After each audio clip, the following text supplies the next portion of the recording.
This will be a quick unboxing and comparison of the new Primary Arms removable base, the rotary knob version of their 50,000 hour red dot. And this is the special purchase one that they just announced a little while ago, and I believe it's sold out, which is pretty awesome. I was happy I got in on it early because I believe they sold out in like a day and a half or 2 days.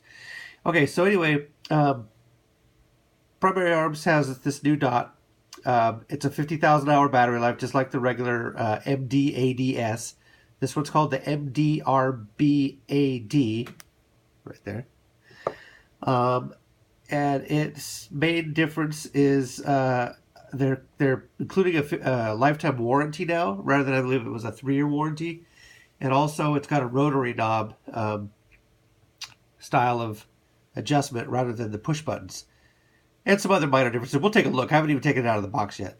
So anyway, I ordered it. They sent out a special purchase offer because a lot of these, I guess, came from the factory with the wrong mount, some sort of a non-standard mount. So see how it says special purchase. So basically, you're stuck with the mount these come with, which that's okay because it was only like $70. So let's take this thing out and see what it looks like. This is the first time. Oh, by the way, before we even take this out, for comparison purposes, here's a MDADS. I picked this up very recently from Primary Arms. It was listed as used, although I can't tell that it's used at all. It's practically brand new, and it still comes with a three-year warranty. They told me so. They must have had it as a demo or something. I don't know. But anyway, as far as the size of the boxes, you can tell that the newer one comes in a much bigger box. I don't know why that is. I think they're pretty much the same size. We'll take them out and compare them. Also, here's the SIG Romeo 5 box. These are absolutely identical in dimensions. They're the same size. So, I think all these sites are made in the same factory, pretty sure. But anyway, back to the Primary Arms. MD RB AD, I believe is what they were calling it. Okay, so there's looks like a manual specifically for this. Yep, it's got the rotary knob. Cool. Microfiber cloth. Thread lock.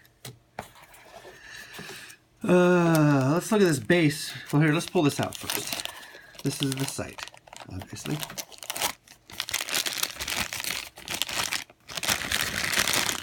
comes with a battery in it, huh? There's the base that's on there. It looks real similar to the base on the regular Primary Arms dot. Okay, so tinted. There's my face. Tinted, red tinted front lens. Here's through the sight. Let's see. Let's try and go up to. Let's put it on and see if it actually. Oh, it does have a battery in it. Comes with a battery already in it, so that's got to be up. That's the max brightness right there. It's a pretty bright little dot. Let's go back down to through the settings. About 5. I think I'll probably leave it around 5. There's 4, 3. I think 1 and 2 are night vision. Yeah. So anyway, to let you know, these are pretty stiff or positive. They do tend to go a little past, but you can feel where the detents are pretty easily. I'd like a little more positive click, I guess, but it's at least stiff. It doesn't feel like it's going to loosen up on you anytime soon. So I think I'll leave that on 4. We'll see how that goes. It's pretty bright out, and that actually is a pretty good dot. Obviously, it's not focused on that. Let's see if I can focus right on the dot.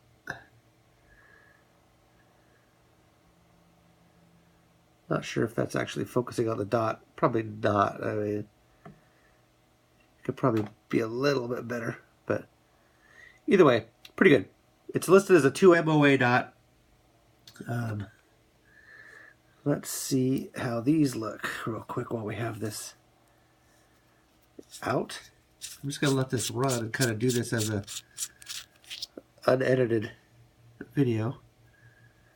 These are designed to be used as turret screws. So you can put that in there and just let's see how it clicks.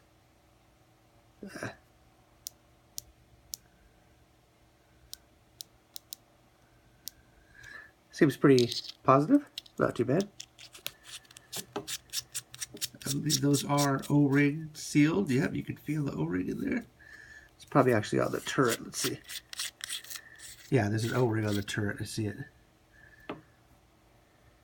There's not going to be an O-ring inside there, I don't think.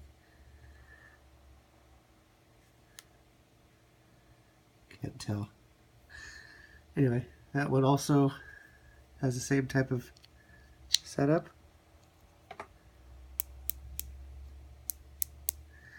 I think that elevation one is a little more positive than the windage. I don't know, you know. I'm sure there'll be slight variances in these. It's like anything else, you know. They're made in China, and they're, you know, they're not. It's not an aim point, guys. It's a primary arms. But you know, this is going to go on my AK, and I'm sure it'll do just fine. Made in China, right there, plastered right on the side. See what that says. I think that's the MDRBADSP and a serial number. Let's look at this mount again. There's another indication about the product number. Yeah, I mean, shit. That was $70. I'm pretty stoked by that. Let's focus this. All right, let's see what else is in here. What's this? Tool. This will be the other tool. There's one of these. Wait, no. Oh, those are screws. Probably longer screws for this base, maybe, I guess. Here's the riser.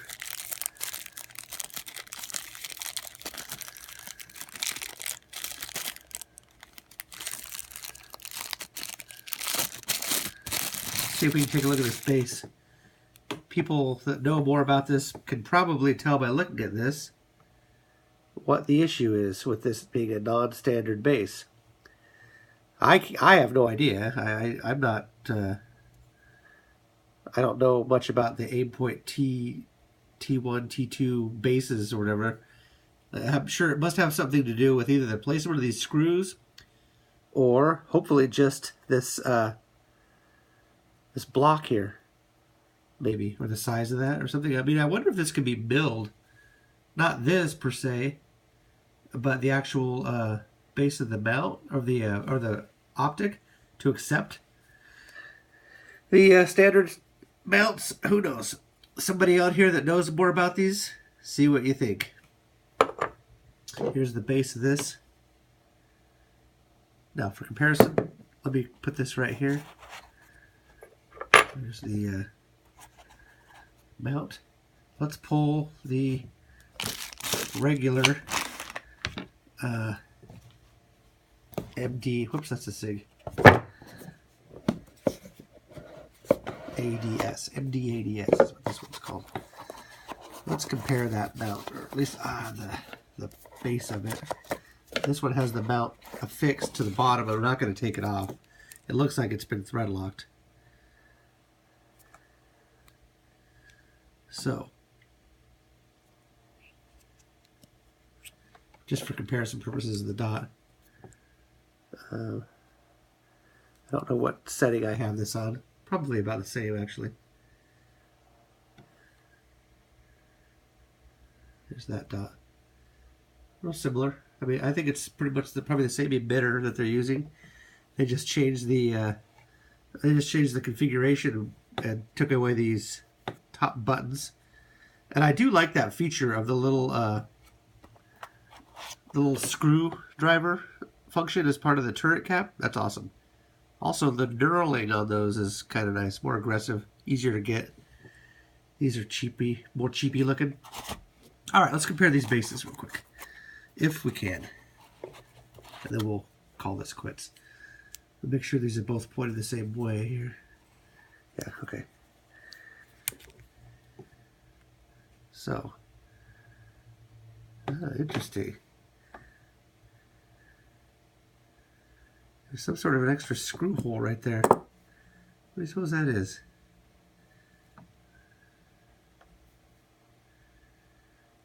I think that's just a hole in the base, because if I remember right, it's just a simple hole here. What if there's actually a screw that goes there? If you're supposed to unscrew or screw that down? That's a good question. I don't know. I'll have to look at the manual. Maybe there's something in the manual about it. Again, here's the two. This is on the left is the standard MD-ADS.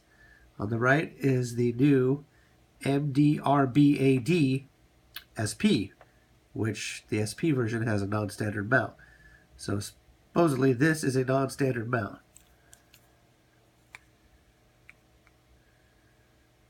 A little bit different design in the front of these two.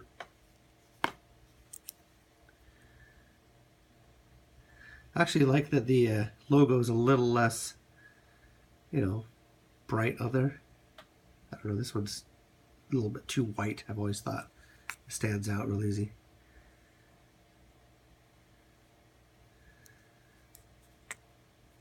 Alright. Well, if somebody knows the difference about these mounts, other than that little screw hole, the 4 screws look to be about the same. You'd have to take the bases off. I don't really want to take the base off of this one, just because I don't want to mess with all. I should probably just do that, but maybe that's another video. We'll see. What was I gonna do? Let's look at this manual real quick.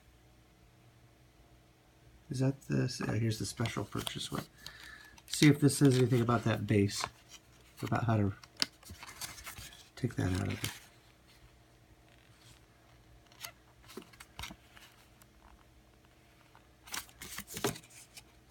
I don't see anything yet.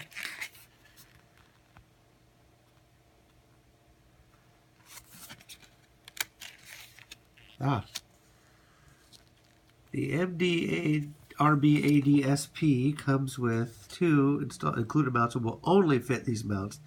The included low works with rifles and shotguns.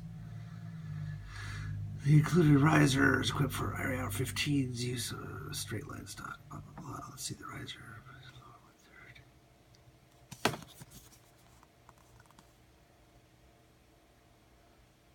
Turning the red dot upside down reveals 4 small T10 torque screws holding the Picatinny mount in place.